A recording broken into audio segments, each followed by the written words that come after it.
जी अगले कॉलर। अस्सलाम वालेकुम। जी अस्सलाम वालेकुम। जी जी कौन सा बात कर रहे हैं? मैं मोहम्मद अरशद बात कर रहा हूँ रावलपिंडी से। जी जी उम्मीद है खान साहब आप खैरियत से होंगे। जी जी जी शुक्रिया। 2018 में जब आपकी हुकूमत आई, कैसी हुकूमत आई, तो वहाँ की आवाम को काफ़ी उम्मीदें आपसे वाबस्ता हो गई या लीडरशिप के अंदर बहुत 5 ईयर्स पाकिस्तान काफ़ी तरक्की करेगा। तो इंशाल्लाह मैं अभी भी पुरुम्मीद हूँ कि आप अपने वादों पर पूरे उतरेंगे। खान साहब मेरा सवाल इलेक्टोरल रिफॉर्म्स के हवाले से है। जो आपने असेंबली में बिल ले किया है उस पर अपोजिशन का कोई रद्द अमल मुस्बत नज़र नहीं आ रहा कि तो क्या आप कॉन्फिडेंट हैं कि आप लोग हाउस में ये बिल मंजूर करवा लेंगे और नेक्स्ट इलेक्शन से पहले इंतखाबी इस्लाहात पूरी हो जाएंगे, इम्प्लीमेंट हो जाएंगे? रिफॉर्म्स अगले इलेक्शन से पहले इम्प्लीमेंट हो जाएंगी? जी वो कह रहे हैं असेंबली से अपनी जो हाँ हाँ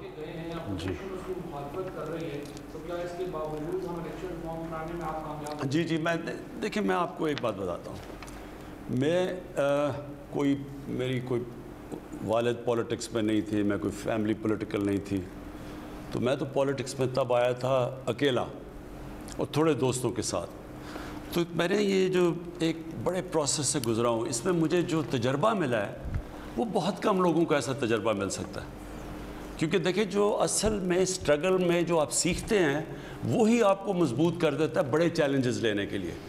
मसलन आप क्रिकेट शुरू करेंगे तो स्कूल की क्रिकेट से, फिर क्लब की क्रिकेट से, फिर फर्स्ट क्लास क्रिकेट, फिर टेस्ट क्रिकेट, वो सारा वक्त आपको नए चैलेंजेस लेते लेते आप मजबूत होते जाते हैं। तो इस तरह अकेला शुरू किया, पहली इलेक्शन में 0 सीट्स, फिर दूसरी इलेक्शन में 1 सीट, फिर वो जो प्रोसेस था वो आपको बहुत सिखाता है। जो स्ट्रगल है वो असल में जो आपको सिखाती है वो कभी भी आपको जब सीधी तरह ऊपर बैठा दें कोई सीख नहीं सकता। इसलिए जो बादशाहत है वो हार गई जमहूरियत से, क्योंकि जमहूरी लीडर जो होता है वो एक प्रोसेस के थ्रू आता है। बादशाह मैं जी मेरा बाप का बेटा हूँ तो मैं बादशाह बन गया या शहजादा बन गया, तो वो कभी भी मुकाबला नहीं कर सकते एक उस प्रोसेस से जो कि एक स्ट्रगल के ज़रिए आता है। तो देखें ये जो इस वक्त अपोजिशन फिर ये PDM इकट्ठी हो रही है, फिर जा रही है, फिर आ रही है, इनका जो मकसद है ना ये कभी कामयाब नहीं हो सकते। अगर इनका मकसद कौम के लिए हो तो अब तक जितनी मुश्किल हालात से कौम गुजरी है हमारे 2 सालों में, और जो हमारे लिए भी यानी मेरी ज़िंदगी के मुश्किल साल, तो अब तक हमारी गवर्नमेंट गिरा चुके होते हैं। लेकिन इनका मकसद ज़ात पे है। ये सिर्फ़ और सिर्फ इकट्ठे इसलिए हुए हैं, किसी नज़रिए के लिए नहीं, मुल्क के लिए नहीं।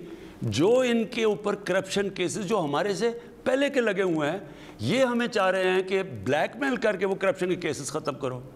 और ये समझते हैं कि अवाम इतनी बेवकूफ़ है कि वो मान जाएगी इनकी बातें कि वो जो 30 साल से हुकूमत कर रहे हैं, 30 साल से जिनकी शक्लें देख रहे हैं, जो साइकिलों पे थे वो आज लैंड क्रूज़र पे आ गए हैं, जो कि जिनकी साइकिलों की दुकान थी उनके यहाँ लंदन मेफेयर में बेंटले और रोल्स रॉय के अलावा गाड़ी नहीं है, जो उन इलाकों में रह रहे हैं लंदन में, क्योंकि मैं लंदन जानता हूँ, जो वहाँ का कोई बरतानिया का प्राइम मिनिस्टर नहीं रह सकता, और बरतानिया की सालाना आमदनी 50 गुना पाकिस्तान से ज़्यादा है। उनकी 30% हमारी आबादी है और 50 गुना ज़्यादा उनकी सालाना आमदनी है। उनका प्राइम मिनिस्टर ये रहन सहन में रह सकता जो ये सब रहते हैं। तो अगर इनका ख्याल है कि कौम इतनी बेवकूफ़ है कि इनके साथ लग जाएगी, कि इनकी चोरियाँ बचाने के लिए, इनको NRO दिलवाने के लिए, ये पाकिस्तानी कौम को नहीं जानते।